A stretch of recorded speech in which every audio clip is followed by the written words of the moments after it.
The Kaltorian warship detected the human vessel 3 days before intercept. Commander Vex studied the readings with satisfaction. The ship was called Perseverance, according to its identification beacon.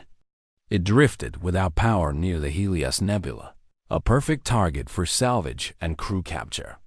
Vex flexed his forearms in anticipation. The Kaltorians had built their empire on speed and violence. They came from a low-gravity world where quick reflexes meant survival. 17 species had fallen to their claws. These humans would be number 18. The boarding party assembled in the airlock. 20 of the Dominion's finest warriors, each trained since birth to kill. They wore light armor that wouldn't slow them down. Speed was everything. Overwhelm the prey before they could react. The airlock connected with a metallic clang. The doors opened. The smell hit them first. Something wrong, something organic and desperate. The ship's corridors were dark, except for emergency lighting that flickered like dying stars. The temperature was cold enough to see breath in the air. Vex moved forward, his thermal sensors scanning for life signs. The ship was big enough for 200 crew members, but he counted only 73 heat signatures scattered throughout the vessel. Strange. Had the others already died? They found the first human in the hydroponics bay. A female, thin to the point of skeletal, tending to rows of insects crawling over rotting vegetation. She looked up at them with sunken eyes and didn't scream. She didn't run. She pressed a button on the wall. Alarm shrieked through the ship.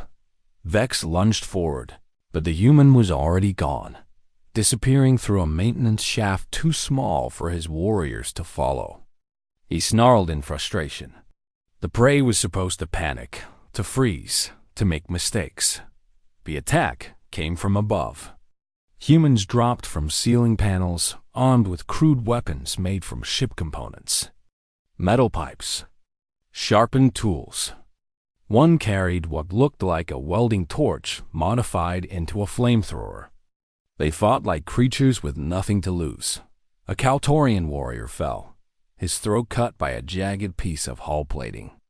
Another went down screaming as the makeshift flamethrower turned his armor into an oven. The humans fought in pairs, covering each other, communicating with hand signals in the darkness. Vex fired his plasma rifle, dropping 2 humans. But for everyone that fell, the others adapted. They used the ship's layout against the invaders, leading them into choke points and dead ends. They seemed to know every corridor, every hiding place, every weakness in their own vessel. The boarding party pushed forward toward the bridge. They had to take the command center. Standard doctrine. But the corridors had been sabotaged. Exposed wiring sparked in puddles of coolant. Hull breaches vented atmosphere without warning. The humans had turned their own dying ship into a weapon dot in the mess hall. Vex found something that made his blood run cold. A chart on the wall, meticulously maintained. It showed 3 months of rationing calculations.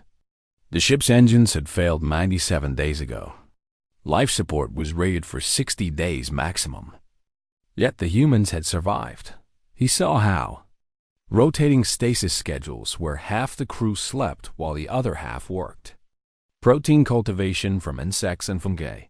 Water recycling pushed far beyond safe parameters.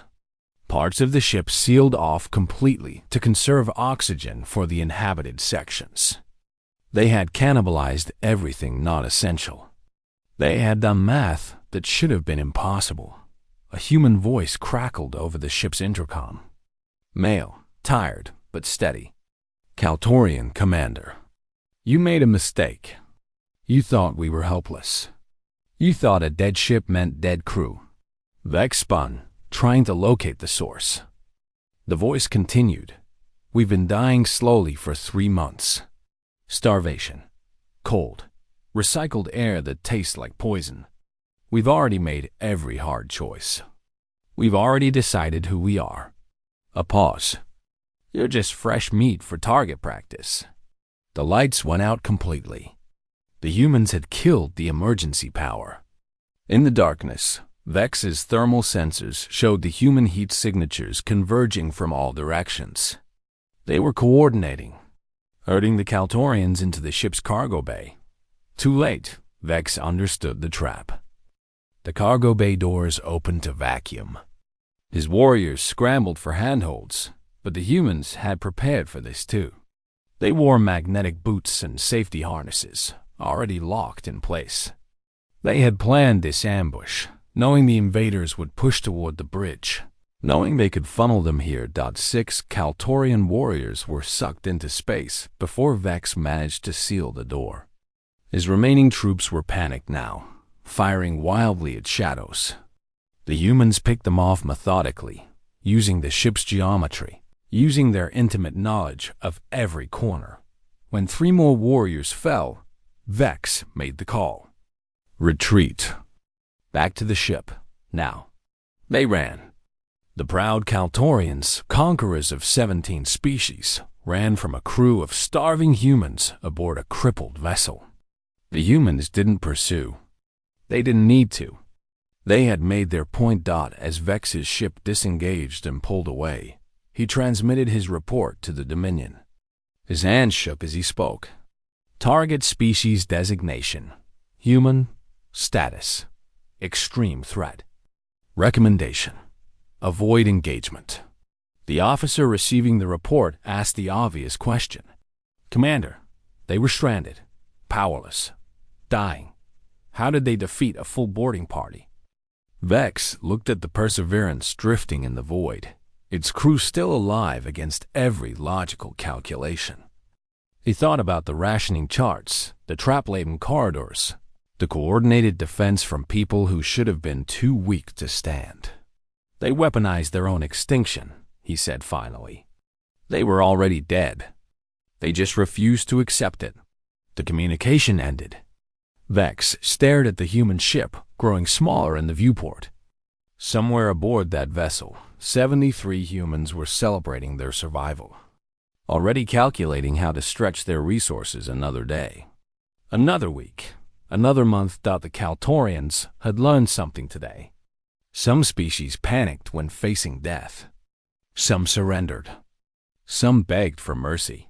And some species, apparently, just got more dangerous. The Spiral Council convened 6 weeks after the Kaltorian report reached civilized space. 5 elder species gathered in the Great Chamber, orbiting the binary stars of Sanctuary Prime. They had maintained galactic peace for 3,000 years. They had never encountered a species quite like humanity. Thren of the Mindful Caste represented the Oralians, a species of philosopher-scientists who specialized in understanding alien minds. She had spent those 6 weeks studying everything the Council's probes could gather about Earth and its colonies. What she found disturbed her deeply. The Council chamber fell silent as she began her presentation. Holographic images filled the air above the assembly. Pictures of Earth, a blue-green world that looked deceptively peaceful. Humanity evolved on a world that tried repeatedly to exterminate them, Thren said. Her voice carried the harmonic undertones of deep concern. Ice ages that covered continents. Volcanic eruptions that darkened skies for years. Plagues that killed significant portions of their population. Predators that hunted them. Other human tribes that warred with them. The Kaltorian ambassador shifted uncomfortably in his seat. He had not been present at the Perseverance incident, but the shame of that retreat hung over his entire delegation. Thren continued. What concerns me most is not their history of survival. Many species survive harsh worlds. What concerns me is that they never forgot those experiences. They carry them forward. They prepare obsessively for catastrophes that may never come. She displayed human entertainment. Television shows where people were stranded on islands, competing to outlast each other for prize money. Movies depicting zombie apocalypses, nuclear wars, asteroid impacts. Books describing in detail how to survive when civilization collapsed. Humans consumed this content recreationally. They practice extinction scenarios for fun, Thren said flatly. They simulate their own species' destruction and then teach each other how to survive it. This is not normal behavior. The Valorian representative, a crystalline being of pure logic, spoke. Perhaps this is merely creative expression. Fantasy, not preparation. Thren pulled up more data. Human governments maintained strategic reserves of food, water, and medicine. Human civilians kept emergency supplies in their homes as standard practice. Human children were taught what to do during disasters before they learned advanced mathematics. On Earth, there were entire industries dedicated to survival preparation. This is not fantasy, Thren said. This is cultural trauma passed down through generations. Every human carries the genetic memory of near extinction. Approximately 70,000 years ago, their population crashed to perhaps 10,000 individuals. Maybe fewer. They were one bad winter away from disappearing forever. The chamber absorbed this information. Species rarely survived such bottlenecks. Those that did usually had help, or luck, or easy recovery conditions. Humanity had survived through something else entirely. They adapted, Thren continued. But more than that, they made preparation for catastrophe a central feature of their psychology. They assumed the worst. They plan for it. They drill for it. And when it actually happens, they are ready. The Kaltorian ambassador found his voice. The crew of the Perseverance had planned their defense. They knew exactly what to do when we boarded. They had discussed it, practiced it, prepared for it, even though they were stranded and dying. Of course they had, Thren said. Humans have contingency plans for contingency plans. They cannot help themselves. She pulled up the formal first contact between Earth and the Council, which had occurred 3 weeks ago. The human diplomats had been polite, enthusiastic, and seemingly friendly. The Council had hosted them for a ceremonial dinner, hoping to establish good relations. The recording played. The Council members watching now saw what they had missed in the moment. A Valorian diplomat asked about Earth's most challenging period.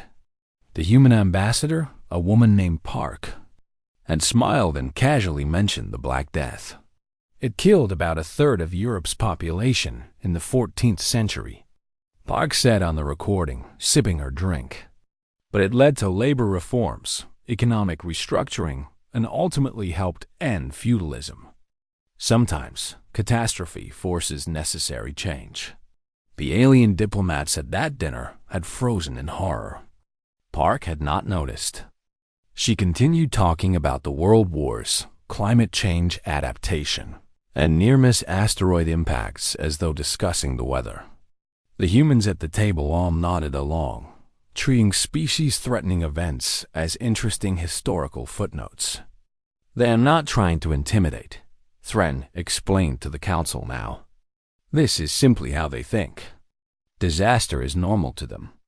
Survival is the default assumption. They do not fear extinction the way we do. They expect it, prepare for it, and plan to survive it. The mindful cast xenopsychologist pulled up her final piece of evidence. Human social media, the digital spaces where they communicated freely. She had analyzed millions of posts. A disturbing pattern emerged. Humans shared survival tips constantly. How to purify water. How to start fires. How to identify edible plants. How to build shelters. How to treat injuries without modern medicine. This knowledge was exchanged casually, the way other species might share cooking recipes or entertainment recommendations. They are teaching each other to survive without infrastructure, Thren said. Without government. Without technology. They are preparing for total societal collapse as a hobby. And now they are in contact with other species. She displayed reports from across Council space. Human traders were already sharing their contingency planning methodologies with alien business partners. Human advisors were being hired by planetary governments to audit emergency response systems. Human military observers were critiquing Council defense doctrines and pointing out vulnerabilities no one had considered. The idea was spreading. Species that had never thought to prepare for worst-case scenarios were suddenly seeing gaps in their own planning. Worlds that had trusted in Council protection were building strategic reserves. The human paranoia was infectious. "My recommendation," Thren said carefully, "is quarantine. Not hostile quarantine, but isolation until we better understand the implications." Humanity's survival-focused mindset could destabilize the existing order. Species might start questioning whether the Council's protection is sufficient. They might start preparing for threats that do not exist. This could lead to unnecessary militarization, resource hoarding, and social paranoia. The debate that followed lasted hours. Some Council members agreed with Thren. Others argued that humanity's perspective might be valuable. The galaxy was vast. Unknown threats existed. Perhaps preparation was not paranoia, but wisdom. As the Council argued, none of them noticed the alert that came through on the Deep Space Monitoring Network. Far beyond Council territory, at the edge of explored space, a fleet of unknown vessels had been detected. They were moving slowly, methodically, consuming resources from every system they passed through. The Devourers had arrived. By the time the Council finished debating humanity's fate, it would be too late to prevent first contact. And humanity, with their obsessive contingency planning and their weaponized survival instincts, would be the only species prepared for what came next. Thren closed her presentation with a final warning that would prove prophetic. If the Council votes to integrate humanity, we must understand what we are accepting. We are not simply adding another species. We are introducing the concept of militant preparedness into a civilization built on trust and cooperation. The question is not whether humans are dangerous. The question is whether their kind of danger is what we need or what we fear. The vote was called. The Council was divided. And beyond the rim of known space, the Devourers advanced. The Devourers hit the outer colonies without warning. They did not communicate. They did not negotiate. They simply arrived in a system, stripped it of resources, and moved on. Any resistance was crushed with overwhelming force. The spiral. Council's response followed 3,000 years of military doctrine. Evacuate civilian populations. Fall back to defensive positions. Preserve fleet strength.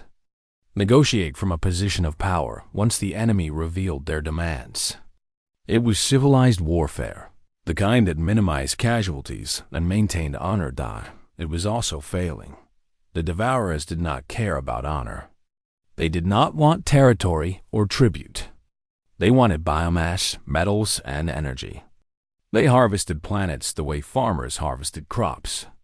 The Council's measured retreat was exactly what the Devourers preferred. Let the prey exhaust themselves fleeing. Harvest the weak ones left behind. Follow at leisure. 6 systems fell in the first month. 12 in the second. The Council's fleets were intact but ineffective. They could not win battles because the Devourers would not fight battles. They would only harvest in the Council war room. Admiral Chun of the United Earth Space Force studied the tactical displays with growing frustration. She was present as an observer only. Humanity had not yet been granted full membership. But as the situation deteriorated, the Council's Supreme Commander had quietly asked for her assessment. Chun was a small woman, 60 years old, with gray hair and permanent worry lines around her eyes.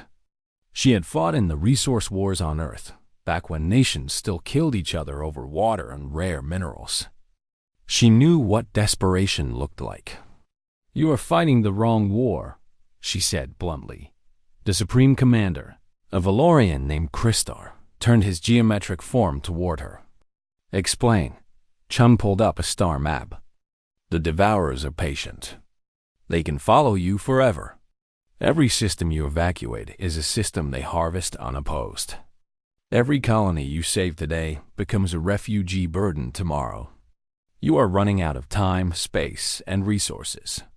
They are not. What do you propose? Kristar asked. We cannot defeat them in direct combat. Their ships are too numerous. Then stop fighting them directly. Chun's fingers danced across the holographic controls, marking systems in red. Make every system they take cost them something. Poison the wells. Burn the crops. Booby-trap the infrastructure. Make victory expensive. The room went silent. A Kaltorian general spoke, his voice tight with shock. You propose scorched earth tactics in space? I propose survival, Chun said. You are fighting to preserve civilization. That's admirable. But the Devourers don't care about your civilization. They want resources.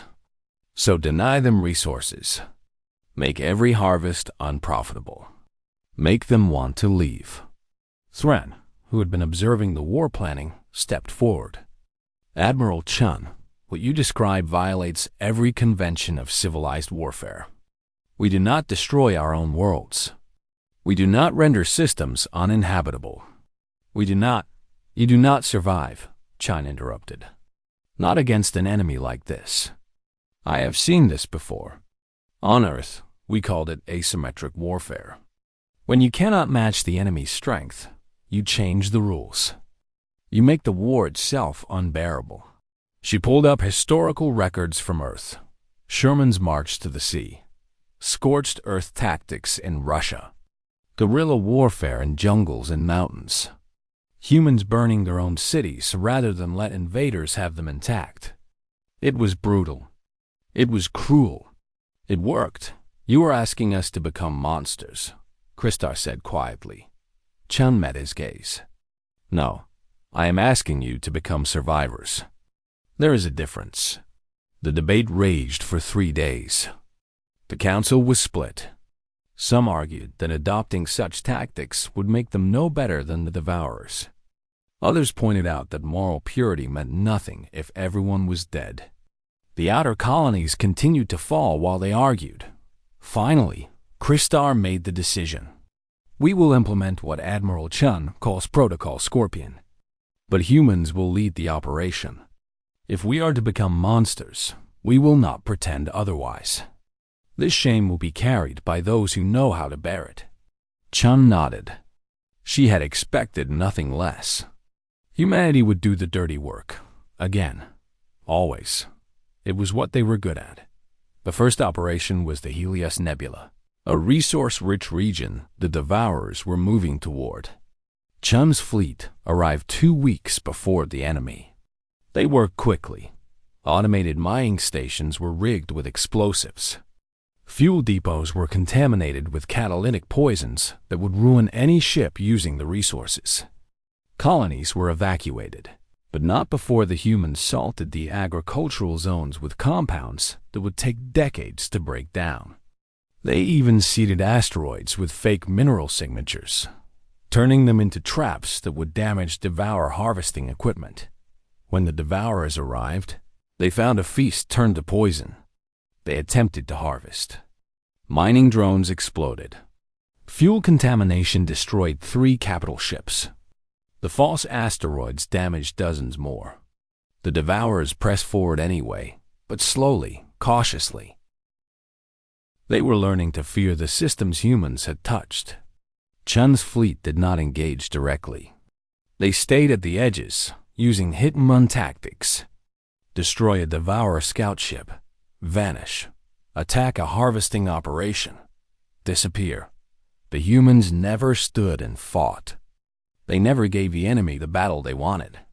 In the 3rd month of Protocol Scorpion, the Devourers changed course. Instead of pursuing the retreating Council fleets, they moved toward less defended systems. Chun had anticipated this. She had already deployed human sabotage teams to those locations.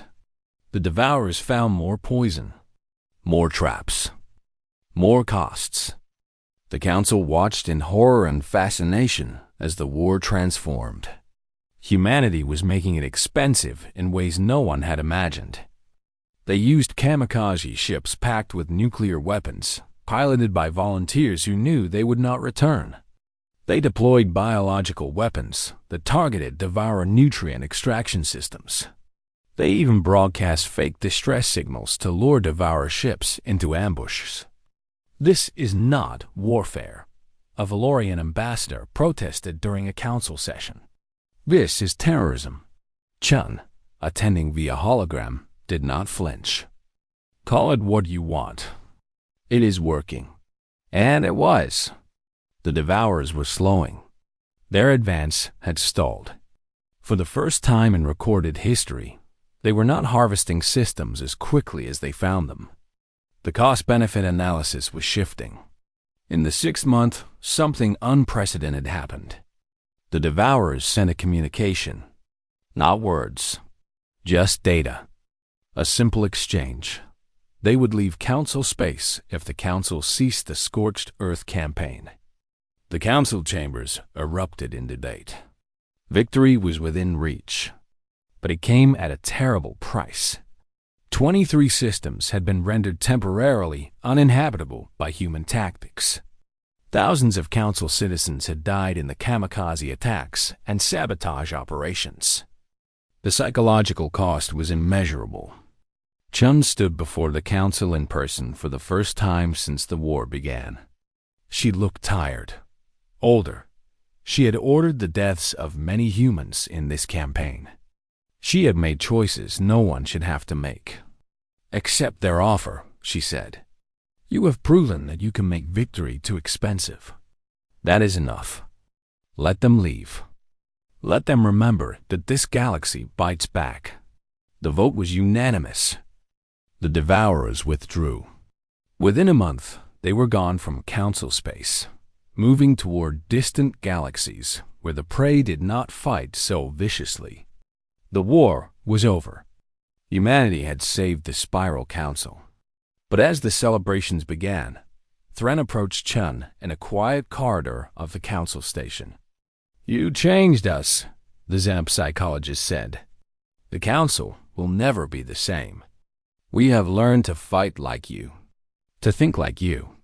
I do not know if that is good or bad." Chun looked out at the stars, at the systems humanity had poisoned to save them. "Neither do I," she admitted. "But we are alive. Sometimes that is all that matters. The morality can be sorted out later by people who have the luxury of surviving." Thren left her there, staring into the void. Somewhere in that darkness, the Devourers were retreating. And somewhere else, the Council was learning what it meant to have humanity as an ally. The galaxy had changed. Whether for better or worse, only time would tell. The Council's vote on humanity's full membership was scheduled for 6 months after the Devourer withdrawal. Those 6 months were tense. Humanity had saved civilized space, but they had also demonstrated capabilities that terrified half the galaxy. The debate was not whether humans were effective. The debate was whether effective meant trustworthy. Thrn requested one final visit to Earth before submitting her recommendation to the Council. She wanted to understand the source of humanity's survival instinct, to see it in its original context. The Council granted her request, though some members worried she was becoming too sympathetic to the humans. She arrived in Lagos on a humid summer morning. Dr. Sarah Okonkwo met her at the spaceport, a warm smile on her dark face. She was an anthropologist specializing in human evolutionary history. Thren had requested specifically to speak with her. "Welcome to Earth," Sarah said, extending her hand. Thren had learned the gesture. She clasped the human's hand briefly. The physical contact still felt strange to her species, but she was adapting. That was ironic, she thought. Humans were teaching the galaxy to adapt. Sarah took her to the Museum of Human Survival, a massive structure built into the side of an ancient mountain. As they walked through the entrance, Sarah explained its purpose. "We built this place to remember. Not to celebrate, but to remember. Every species should know where it came from." The first exhibit was the Toba eruption, a volcanic supereruption that nearly ended humanity 74,000 years ago. Holographic displays showed Earth's sky darkening, temperatures plummeting, food sources collapsing. The genetic evidence suggested humanity's population crashed to perhaps 1,000 breeding pairs. "We almost did not make it," Sarah said quietly.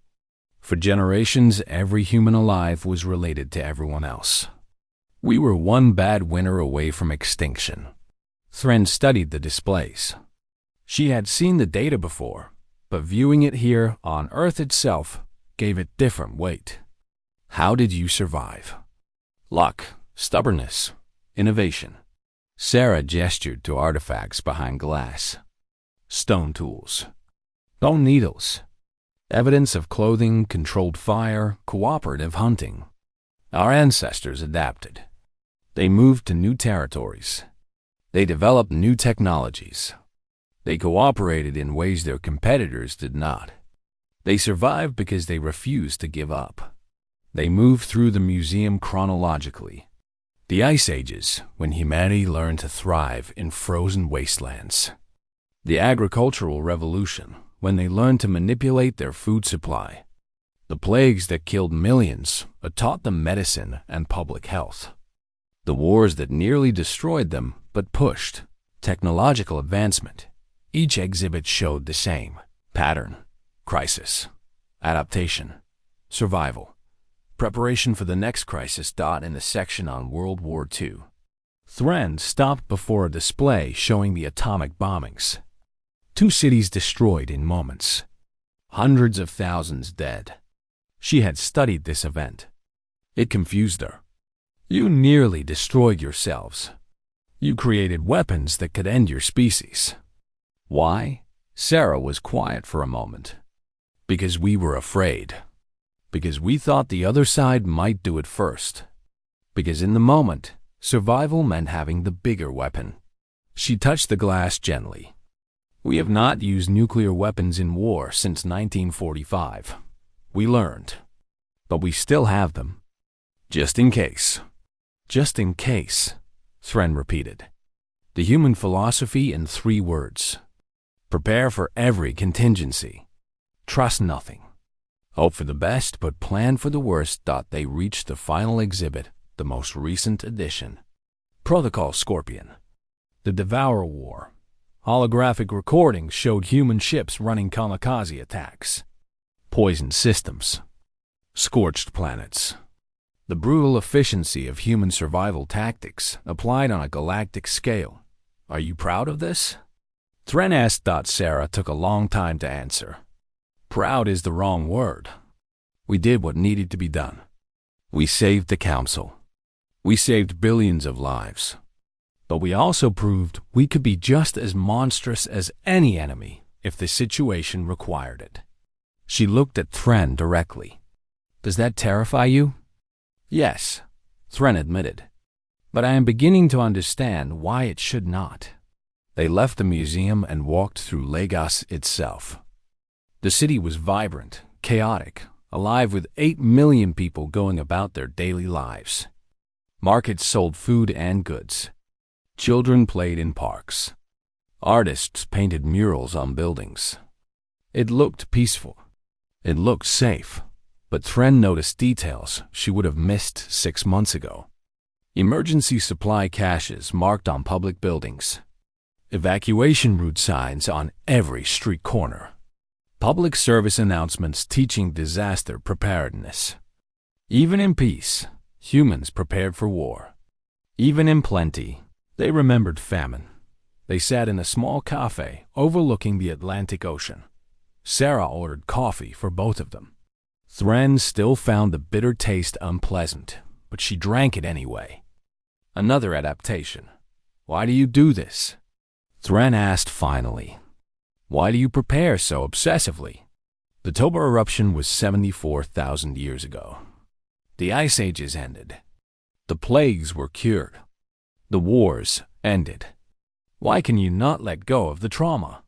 Sarah smiled sadly. "Because it is not trauma. It is memory. It is who we are. She gestured to the ocean. Every human alive is descended from the survivors. The ones who prepared. The ones who adapted. The ones who looked at impossible odds and said, "Not yet." The ones who could not let go. She leaned forward. Other species had easier paths. Worlds that did not try to kill them. Evolution that favored cooperation over competition. They developed trust-based societies because trust made sense in their environments. But Earth? She shook her head. Earth tried to kill us in every way possible. Ice, fire, predators, disease, starvation, each other. We survived by trusting nothing and preparing for everything. And now you bring that mindset to the galaxy, Thren said. Yes, and I know how that looks. We seem paranoid, violent, obsessive, but we also survive. And now, because of us, the Council survives too. Sarah finished her coffee. The question your Council has to answer is simple. Do you want allies who trust everything and hope for the best? Or do you want allies who trust nothing and prepare for the worst? Thren left Earth that evening. She spent the journey back to Council space writing her final report. It was not the report she had expected to write 6 months ago. It was not even the report she had expected to write that morning. The Council convened in full session to hear her recommendation.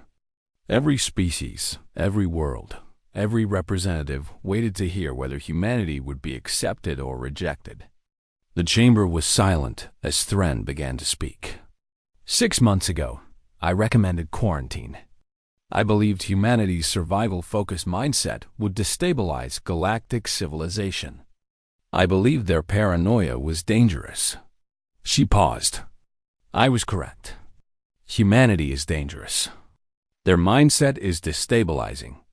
But the Devourer War taught us something crucial. The galaxy is more dangerous than we wanted to believe. She pulled up the sensor data from beyond Council space. Deep space monitoring arrays had detected anomalies, unexplained signals, possible threats, things the Council had been ignoring because they preferred to believe in a safe, manageable universe. Humanity does not believe in safe universes, Thren continued. They assume threats exist and prepare for them.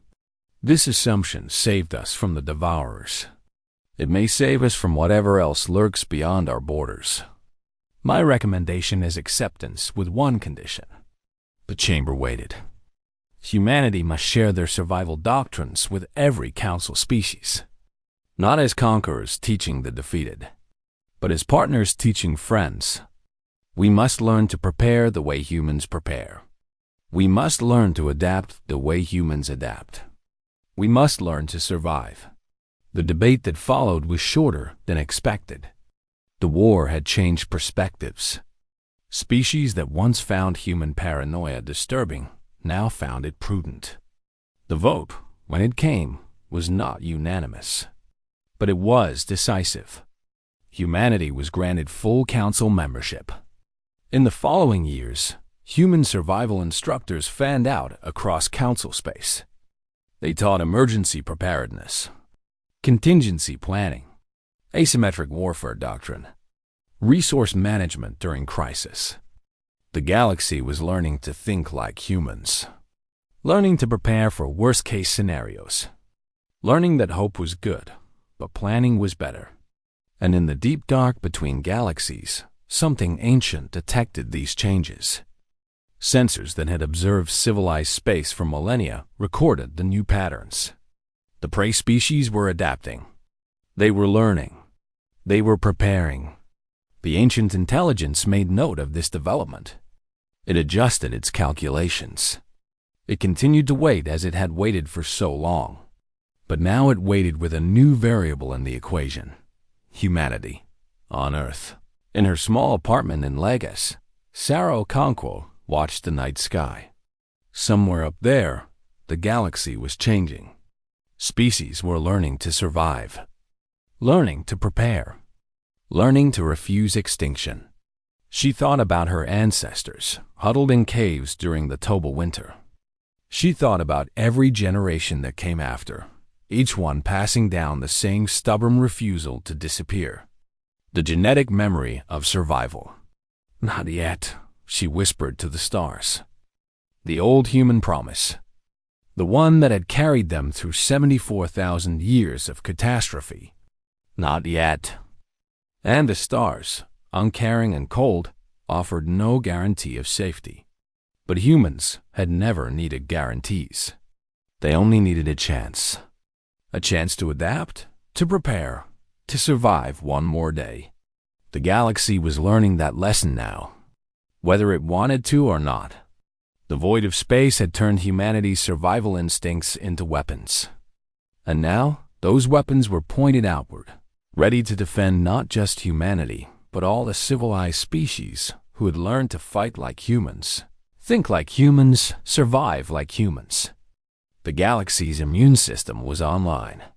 Born from trauma, forged in fire, and absolutely unwilling to let extinction happen on anyone's watch. Not yet. Not ever.